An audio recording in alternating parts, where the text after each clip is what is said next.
Good morning. We are back.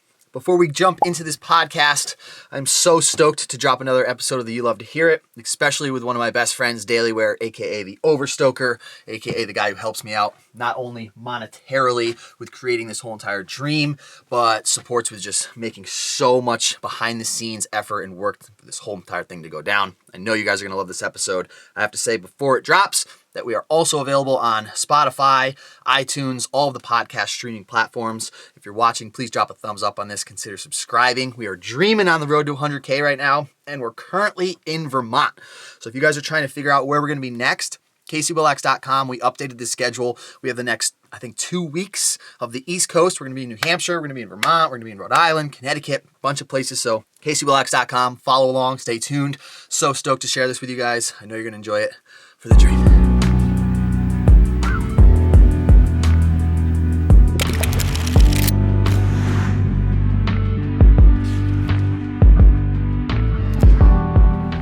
Some Sucktown? Nope. This is it. This is already live. I need to plan this. This is already going to be on. Oh, I need to think. All right, ladies and gentlemen. Welcome, baby. Welcome back to another episode of the You Love to Hear It podcast. We got yours truly, DalyWear, a.k.a. the most stoked human on the planet, the Overstoker, Jetbro, the absolute ledge, my partner in this whole insane thing that we have going on, the Gnar V, Overstoker, Dale, Jetbro. The day one, the legend. That's amazing. Thank you, dude. I like how you put that. That was well. What episode are we on? As you saw, we did not plan one thing. We have nothing written down. Behind us and in front of us, we have a whole setup built for a live chat, which we were putting off for a while. And then we were making the claim that if you guys dropped enough thumbs up on the live chat, that we were going to do a podcast directly after it, because shout out to Loom Cube. We have this insane rig set up where we actually look pretty good. Maybe drop a thumbs up if you boys look good. I feel like the lighting looks pretty good. I'm feeling solid right now. This is the most official thing I've ever done in my life. Dale, what's the claim? The claim is we're mid-pre Gnar V stokage in Colorado at Green's house. Mid-pre. Like, where, we started it, we're in the middle of it, we're like, it's just about to go down. And we're kind of in the middle of debating going all the way to SoCal, working our way up Cali, or going towards Michigan, working our way to the East Coast. The options are unlimited. In the U.S., we can drive to the East Coast, we can drive down south, we can drive. So far, we've done Utah, we've been in Colorado, we've been being pampered in the Gnar V because Daly hooked us up with his spot in Utah for a while, and now we've been posted up at the Green's house. We've had houses to chill in. It's been different. It's been a dream come true. This whole thing's been a dream come true. It's been a heavy week. If you guys haven't been following, bomb hole. Casey had a board drop. Just January alone has been the most insane month of my entire life. I'm realizing this right now. And we got 2 more months of this. And zero plan. What do you think about TCAP being gone? TCAP being gone, man. I think we're going to ever see him again. Our nutrient levels are going to go down without the guy. Yeah, we're going to miss the guy, but we'll get him back. And there's a whole lot of stoke we've been whipping up. We should break into some old past for people who don't know who you are, how we met, how is this even existing? I remember the first time I met you on snow. I had hung out with you, ride dirt bikes and stuff through mutual friends before, but I saw you coming in. I got to get it right. It was front 180, switchback 5 butter at Snowbird, and I was just like, oh my God. We got another oversender right now. This kid is insane. I remember your reaction. You were like, what? You rip like you could keep up and rip like me? Blown out of my mind. But that was heavy. I think I met him before that. I knew what he was doing, and we met up at Snowbird, and I was fully overstoked, trying to show the boys what's up, and like the snow was all time, and I was just bombing and sending everything. You've seen me get loose before, so I'll bring some of the clips up if you guys are watching on YouTube. If you guys are listening, you won't be able to see the absolute madness from this man, but I knew basically instantly. I was like, I've been looking for another gnarly dude to shred with and throw down, and you live near Tahoe. Where was the first time I rode with you? Was that in Utah or Tahoe? Oh man, the first real rip session when you were like new, you didn't understand how hard I ripped. It was Snowbird. That was the one, huh? I vividly remember that front one. How was it Snowbird though? That doesn't make sense. No, to ride with you there for the first time. Definitely probably Boreal too. I'm gonna have to go back and look at these vlogs. That's one of the good things about having everything documented. There's a lot of times when I've needed to know something, or somebody was making a claim, and I'm like, no. This happened on this day, and then being able to run back. I mean, you gotta have a pretty decent memory of what the video was about. I mean, the whole moment was insane because my passion before that, I had a clothing company for 10 years. And you didn't know I had a clothing company either. Remember when you saw my boat and you're like, what, you got a clothing company? I didn't know what DalyWear was. I was like, DalyWear, bro. We've been sponsoring Zach when he was 14. So run it back even more when you're in high school. Let's go back to how the clothing thing started. What were you trying to do with it? Where was the ambition? Oh my gosh, that's gnarly, dude. In 7th grade, I had this one-piece Volcom suit. It was all puzzle pieces. Puzzle piece Volcom suit. I painted my snowboard. I started out Ride for Life, RFL. It was RFL before DalyWear. So I painted my snowboard to match my shirt, my outfit. And then I painted a hat to match the outfit. Then I made a shirt, tall tee, that had puzzle pieces coming around that. So I was this crazy 14, 15-year-old kid airbrushing. How much different than right now? Same kid. Painting t-shirts to match my snowboard fit. Then all of a sudden I was painting my homie shirts. Yo, you mean a shirt? And I'm painting them shirts. And then I changed it to DalyWear because the RFL thing was taken. And your last name is Daly. My last name's Daly, so I needed to keep that going. And if you're going to wear stuff daily. DalyWear. That's pretty sick. Kind of made sense at the time. And then, so you were telling me that you had a physical shop? I was making shirts in my hometown, giving it out to homies, starting to sponsor kids. Met up with the local screen printing guys, and I said, yo. I started renting a space there at their shop, painting my DalyWear shirts, partnered on them with a neighboring storefront, opened up my own clothing store where we were printing locals t-shirts and selling them. So we'd print them, sell them, and it was a whole thing. Print, sell. Man, I must have been 19 by this time. Where? 19, 20 in the Bay Area. You grew up in the Bay. Yeah. Slanging t-shirts. DalyWear. Yeah, I was hustling hard. I got videos of it. It's pretty funny. I could drop a video part. I could drop a little part of the grand opening. You might need a little clip over this. Grand opening of the store. The grand opening of the store. I did a full edit of it. I can't believe you had a storefront. Storefront's gnarly. So, I mean, we've both been just hustling in one way or another for so long that it's like, that's all we know, really. That's all we know. I was selling coconut oil at one point. Anything that I knew that I could find out that people were trying to like needed, and I noticed the boys were all using hella coconut oil for their hair and for cooking and for just you so bought many a cow things. when you started selling the cow. I was selling meat at one point. Meat. Bought 410 or 420 pounds of grass-fed beef from my local farm. Split it with two homies, and was able to get like straight top sirloin New York flank steak down to $5 a pound. And they're selling it for $26 at Whole Foods. And mine was fresher, local, natural, never frozen, no shit. Like everything was just so proper. And I'll sell it for $10. Make just enough to eat and survive, and then they're going to need coconut oil to make sure that the pan doesn't stick on that. So I'm slinging the coconut oil to them and the meat, and it's just like insane. I was selling lighters at one point. Because I kept seeing people I can't believe that. on the chairlift trying to spark cigarettes. And I was just like laughing at them all the time. It was so funny. It was always windy and they wanted to do it so bad. So you're selling the proper lighters. I found an electric lighter that popped out with a little USB, and you flip the thing up and it's just a red coil. So you just put it up to it in the wind. I mean, a creative entrepreneur mindset. You're going to do whatever you can to do what you want, be able to do what you want and live your dream. And they were selling them online for $20. So I hit them up. I asked how many for 100. They said they'd cut it in half. And now I was selling them on the hill, free shipping. $20 right there, cash in hand. It was crazy. Dude, that's a trip right there. Just anything to keep it alive. If somebody wants to ride somewhere, like I'd be the first one. But I'll bring you. They're like, oh, dude, for sure, I'll throw you $40 for gas. I'm like, I got a full tank, brought them halfway. It only cost me half a tank. I just came up on $30. I'm like, that's what living in my car, traveling around, trying to just get by and snowboard and be a shred bum. Not working for someone else, doing your own little thing so you can keep doing what you want to do. And I was in the meantime working for someone. You're still doing that too. Still shoveling driveways, still shoveling roofs, cutting grass, painting, hanging trim, anything, you name it. I'd be down. I was just trying to stack up because I didn't know what I was doing, and I knew that eventually I was going to know what I wanted to do. And having money when you know what you want to do is like, it changes everything.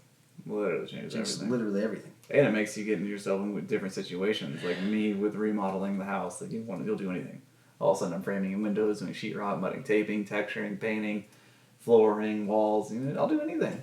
You've built houses. I built houses just to keep the, you know. What? So the DalyWear was popping off. Oh yeah, we gotta get back to that. You had a storefront. The storefront, I think even.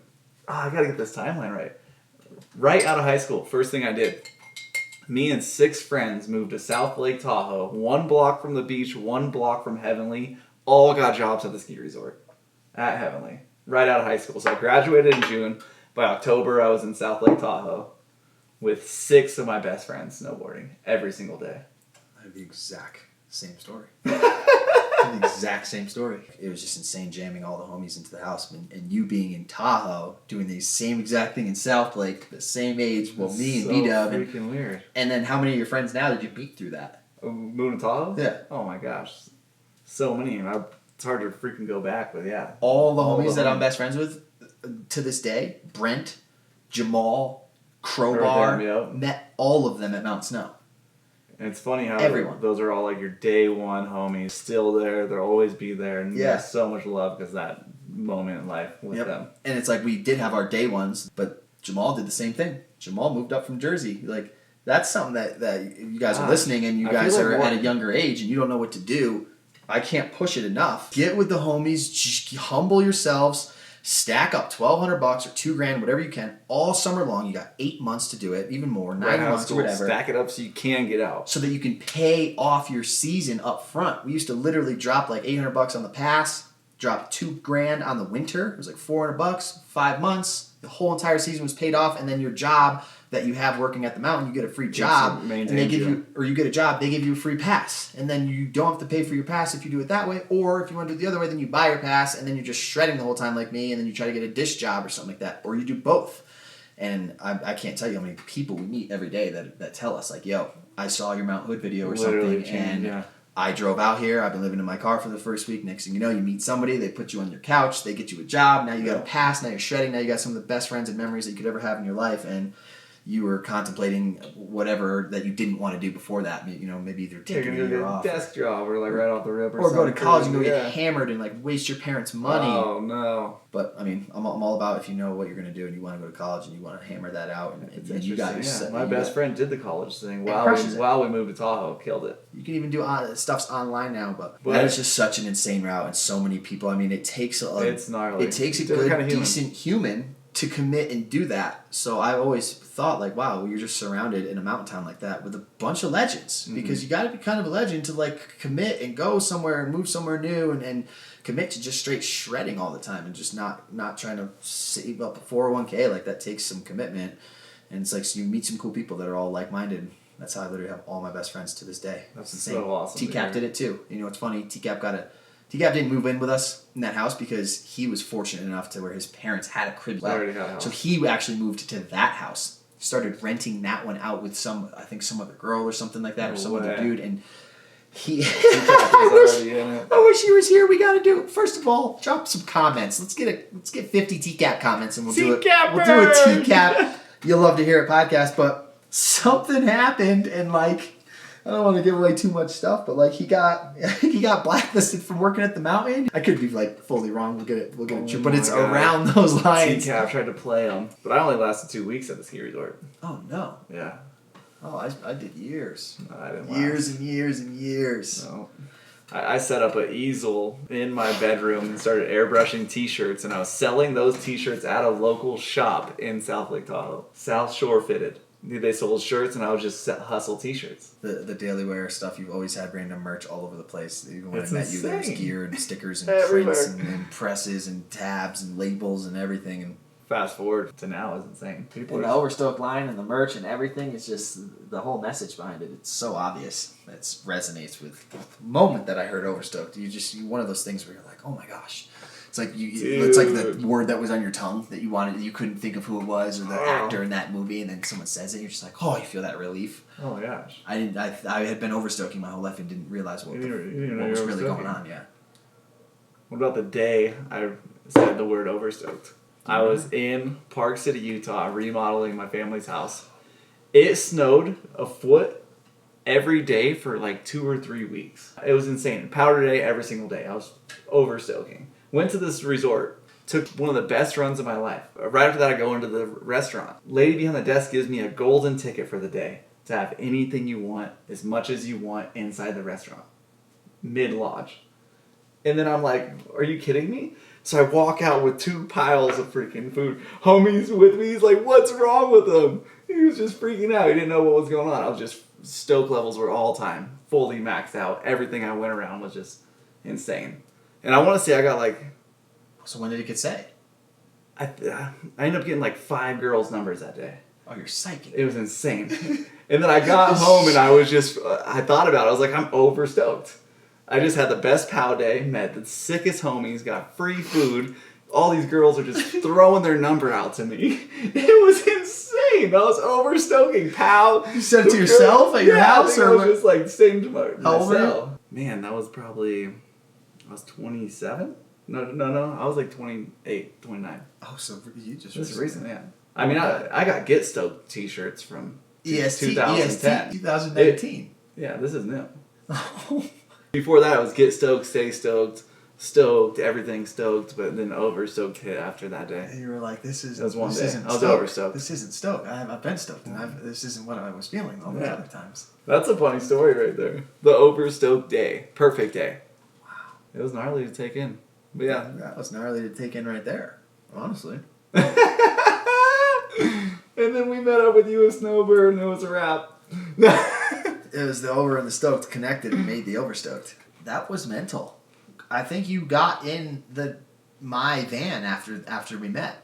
Mm-hmm. Because we were like, you're just rolling straight with. And we already had Tom Malik in there, and TCAP and me, and then 250 pieces of merch, everything to ship it, all the surfboards, everything to film surfing, all the snowboard gear, all their snowboard gear, their travel gear, my stuff, my clothes, everything. You were about 400 or 500 vlogs in at that point.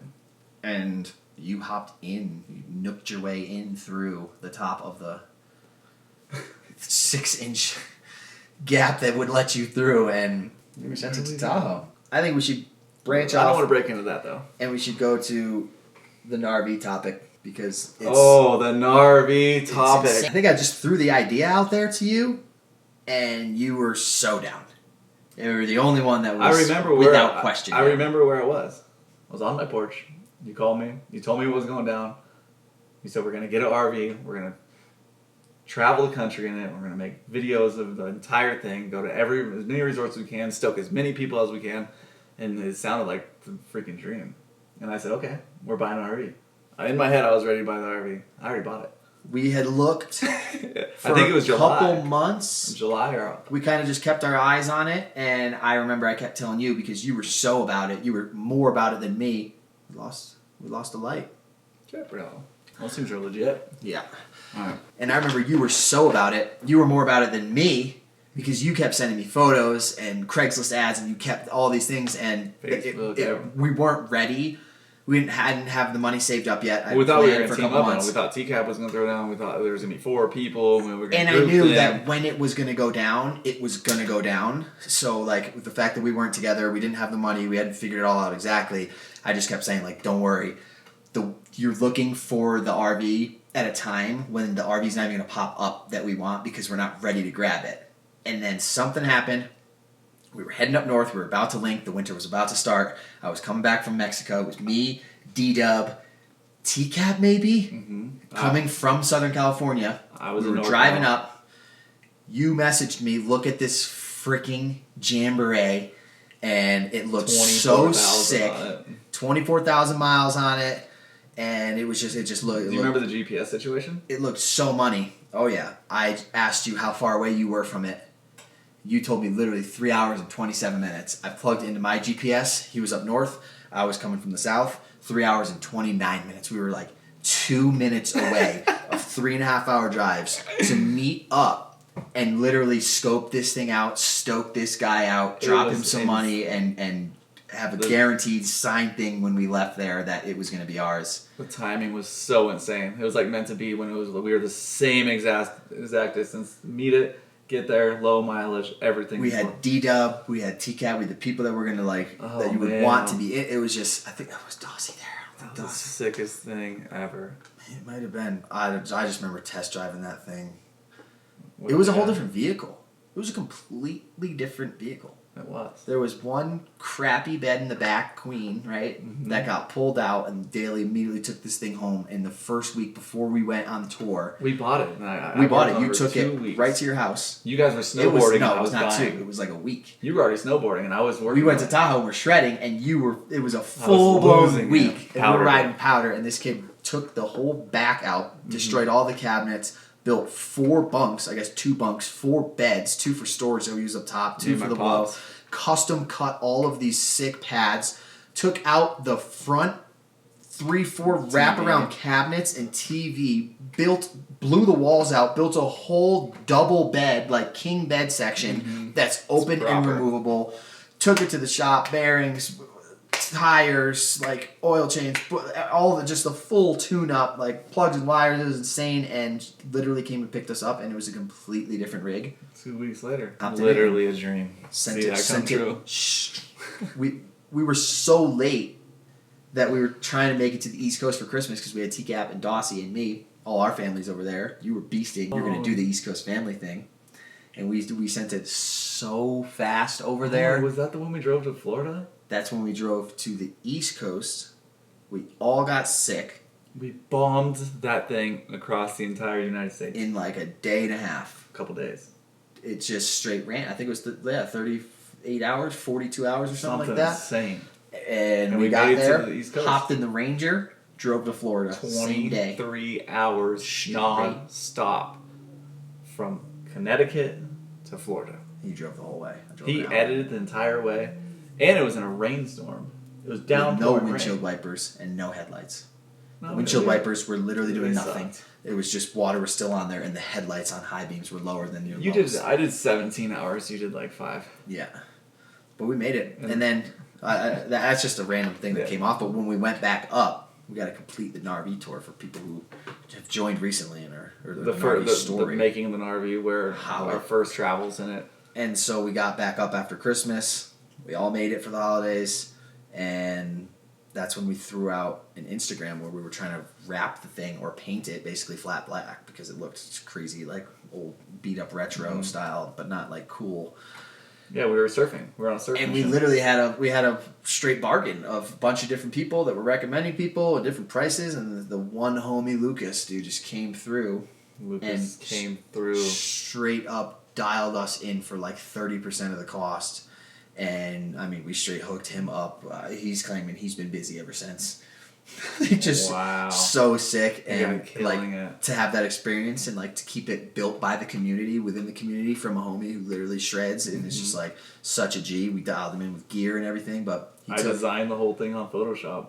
On the pre-design. Well, first he wrapped it straight flat black with this insane material where he had to heat up and stretch mold every square inch of it, and he had a giant warehouse where he could pull it in and have it warm and do it. And we seen, dude, when we laid eyes on that thing for the first time, it was the dream.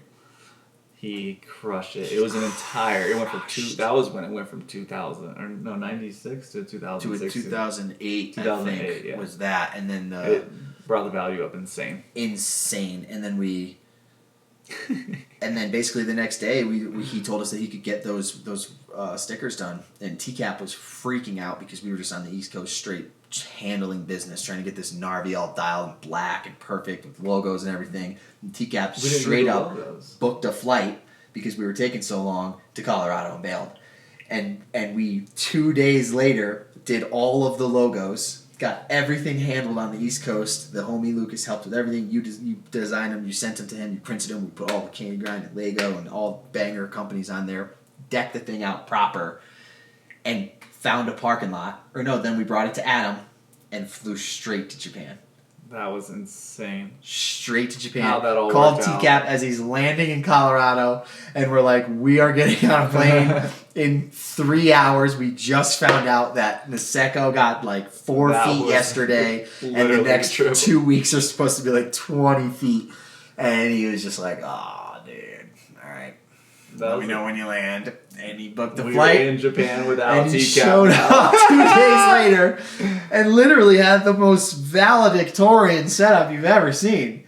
Straight gift wrap, the private bedroom by himself. That was the heaviest send of my life. That was the heaviest send ever. then that's how the Gnar V. That's how the Gnar V became. And then we still haven't even really ridden it around. Well, the problem was when we spent a month in Japan. We got back from Japan. Then we got to the Gnar. It was wrapped, ready to go. And we did a tour, and then COVID didn't want us to Real stoke quick, people out. shout out Adam, because the homie Adam, the mechanic, the diesel mechanic in Massachusetts, we came back to a dialed-in rig. Everything He proper. dialed it even more. Hooked it up so good. Steering column, new bearings, this, that, alternator. It's just, if it had a chain, he'd replace it. If it had a gasket, he'd moisten it. Once again, the community is just insane. And We're gonna although, stoke him out next time. to get to the end, like you're saying, where the tour got shut down, that was probably the best tour we've ever been on. Because we started on the East Coast, fresh off of Japan, and we just started... We murdered the East Coast. Perfect North, surfed in Lake Michigan, all those. Indiana. We snowboarded Ohio, Mad River. We did all those places. Did we do a quick Colorado and then New Mexico, Arizona, Bear, Baja, and then on our way back up, we ended up getting up to Tahoe, and then I think we did a day or two in Tahoe. And the best part is this is all vlogged.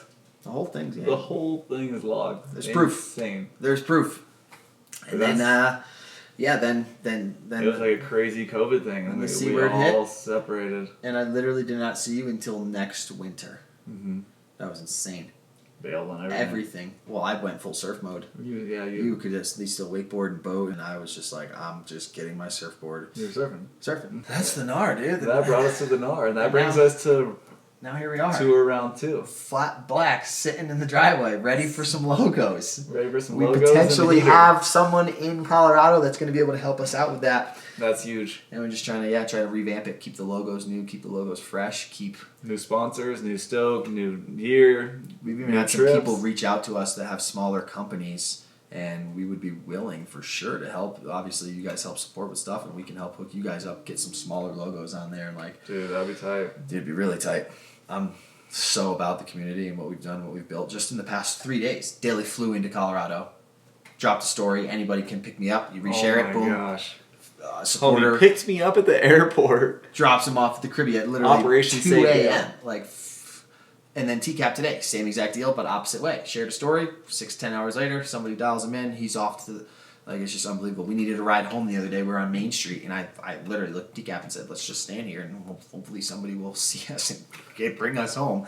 2 minutes later, homie's driving by psyching, and we're like, yo, can we get a ride? And he brings us down the road. Well, it's what you've given your life by giving everybody content, and you put that in, and that people recognize this. They see you, and they got love for us, and they want to support. That's what it's about. That's insane. That's what the whole thing is. And putting yourself out there, because a lot of people won't go out there. They're not going to go randomly somewhere, no plans, on a limb. But then that's when the best things happen. It really You're like, well, I'm going to get there. Right off the rip, I met a cool person in the airport.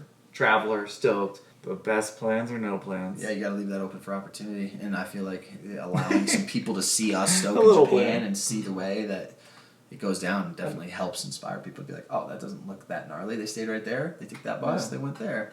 All right, we've been all over the place in this one. What's next? Teaching me how to surf? I was about to say, what is your relationship with surfing? You got a unique one. You're very... I like to wake surf. I rip. Very emotional. I grew up wake surfing, but going out there in the ocean and just getting fully annihilated and humbled is gnarly. We don't have the drive yet. We were saying the other day that because you try to surf with me and then I just try to go to the gnarliest spots, that I just put you in the most insane predicaments. So your idea of what surfing is gnarly. It's wicked gnarly. Gone out in the craziest situations, ending up in the dark, water slamming on rocks, my arms are dead, face on the board, trying to paddle. What's it gonna take? No. Before that, what is a time when you've enjoyed surfing? What is your ideal? Enjoy surfing? Like, what's the memory you have of when you actually just the point break in Baja when all the boys, it's just coming. You could wrap around and you're not getting annihilated. Point breaks are a whole different situation, and there's not too much rocks in front of it. Definitely rocks at point breaks, but we're breaking it away from it. So and it's like a pretty consistent wave, so there's not as sectiony where you're just going to get thrown into the rocks. It's your mistake if you fall.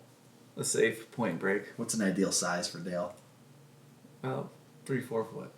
And what does 3 to 4 foot look like to you? Like, you know, about like this big? I don't know, it's hard to say. Yeah, 2 to 3. 2 to 3. About 2 to 3 feet. 2 to 4. I'm more of a longboard style. I like the longboard vibe. But if I got up on a shortboard, it could change. It could change. It's interesting because you want a 6 or 7 foot looks like a full longboard. Because you're such a Grom. Mm-hmm. No one knows you're 5'2", huh? No. Everybody thinks you're normal height. 6 foot. No, surfing though, I feel like they're gonna start thinking that. 5'2". It's all good though, you know. We need to get you some tropics, some board shorts. I think we're gonna end up somewhere tropical soon. Crystal tubes, nice beach break, but still point break. Coconuts. Coconuts would be sick. Coconuts and monkeys. I want to jump back to the surfing is that a little bit out of your element. It's not my element. When's the first time that you touched a snowboard? With my brother at Sierra at Tahoe. How old? Ooh, I'd say 10. 10 years old.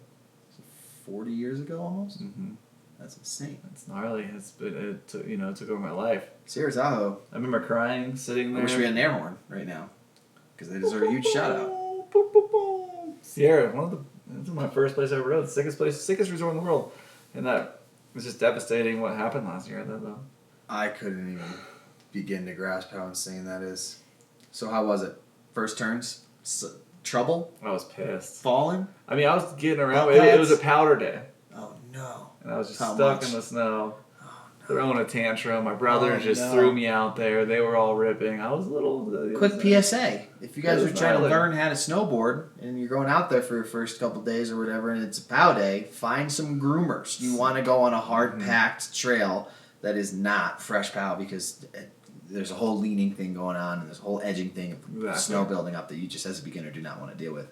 How much snow were we working with? With that then? I was probably only a couple feet. 3-4 feet? Yeah, I mean, I don't know. Who knows? It's a lot of, a couple feet. I just All remember, foot is a lot. I just remember the struggle getting up. You're useless. You kept getting stuck. And you're in the woods? Trails or what? I think, off the sides. Just everywhere. It's just puking. But I picked it up pretty easy. But my brother, I had an older brother. He's 5 years older than me. And he would just push me down. In a good way or bad way? In a good way. Okay. I mean, I was already racing BMX for 6 years at that point, and my BMX style instantly brought me. There's something about board sports or just action sports in general that at least the mindset will translate over. Mm-hmm. Like BMX transferred over to snowboarding. To surfing doesn't.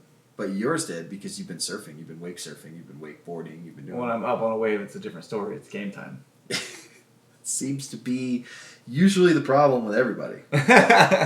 Yeah, snowboarding started at 10. Then we had the wakeboard boat, wakeboarding, BMX. And that's why I'm trying to bring the Overstoked thing into wakeboarding, BMX, mountain biking, surfing, snowboarding. 15%. 15%. That leaves 2% for everything. We gotta amp that up. Dirt biking. Oh. We got pit bikes now too. I got a 110. If we could get the old school Dale with the storefront sponsoring people. Imagine you're sponsoring people out there watching the vlog. Dude. Kids start you want a video sent. They start sending you some bangers. You start sending them some gear. Next thing you know, Overstoked's taking over. It's a whole. Sign me up. Let's go. We need an Overstoked kid out there that I could sponsor. Who can I sponsor? I'm looking for an Overstoker. You have an Instagram, right? For Overstoked? Yeah. Stoked on Instagram. Send your videos. You have to be stoking in the video, but we need some talent. Talent and really stoked. And motivated to spread positivity and love. And drive to put some content together. Like, it's one thing to be a good rider, but to take that extra half an hour and to get that clip for somebody and to send it over is like, it shows a little bit extra.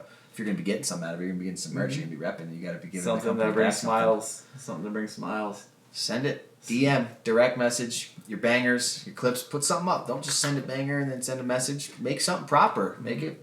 Imagine. And I'm looking for either a pit bike guy, snowboard guy, wakeboard, BMX, or snowboard. We got 5. We got some options. So whatever you're crushing it at and you're really stoked. You guys can do that with me too. I have the @Casey-Willax vlogs Instagram. And if you got bangers and you guys are throwing down your support and you're trying to get some, we can start dialing kids. Yeah, throw Let's start sponsoring dropping people. you freaking merch. I want to start getting people passes. Buy you boards, a bike. gear, all types of stuff. That's what we're working on That's here. the end goal. As much as we're trying to build this up for ourselves, just like stoke it out, it's just not about that. We're gonna start building. We've been stoking before this. We've been traveling and dirt biking and handling all that. Like we're doing this for the people The goal, to give back. Because that's what feels best. And there's a lot of people that aren't as fortunate as us, or that are potentially just younger, that could get knowledge at an earlier age than I was able to about specific things that will then let them progress earlier. And like seeing that manifest and go down is that's the best thing in the world. We got this. We got this, dude. We got you, bro. Straight up, we appreciate all of you guys. What are we gonna? This is a short one, but I feel like we should wrap it up so we don't get overwhelmed. We're gonna come back with another one of this. I feel. Drop some comments in the comment section for part 2 of DalyWear, the You Love to Hear podcast. What do you want to hear? What do you want to hear? We've touched on when you started snowboarding. We've touched on how we met. We've touched on the Gnar V and how the whole thing went. Future things we should take a little. Yeah, drop some comments on what you want us to see in the future. What you think we should do. Where we should go. Drop a thumbs up on this. If you guys are watching on YouTube, we appreciate it. Drop a subscribe. We're close to 100K, which is insane. I just hit 5K. And if you guys are driving, then you can listen to it on the road. We're on all streaming platforms, iTunes, everything, Spotify. Heavy. Somehow, I know. I just somehow figured it out and dialed it in. That's I think Dave helped me out with that. Hope you enjoyed the podcast. That's heavy. First podcast I've ever done. Socials? At DalyWear. At DalyWear. Overstoked. Everything else. .com. What do we got? .tv. Overstoked.tv. Right? We got a book or anything? You got a book coming out soon? No, we got a lot of stuff. You got some promo codes? Who are trying to shout out some sports? Lil Wayne? Pit Viper is working on the promo code. We'll let you know that happens. Shinesty. If you need a neon onesie, these guys are hooking it up. So Overstoked discount code for them. And that's it for now. We'll leave all of his stuff all in the my description. Pressing it all at the house, one of a kind. Each one gets a random little pressed neck stoke, Jetbro. They're all subtly different. They're all subtly customized for you right now, and so check that out. Hopefully, we'll be able to blow that up bigger and do it right soon. But there's gonna be some real stuff coming soon. This is just like the pre-stoke. Thank you guys for tuning in. Woo! Thank you to the sponsors for supporting as always, and we will see you Jetbro in the next episode. Thank you. Love you guys. Yeah.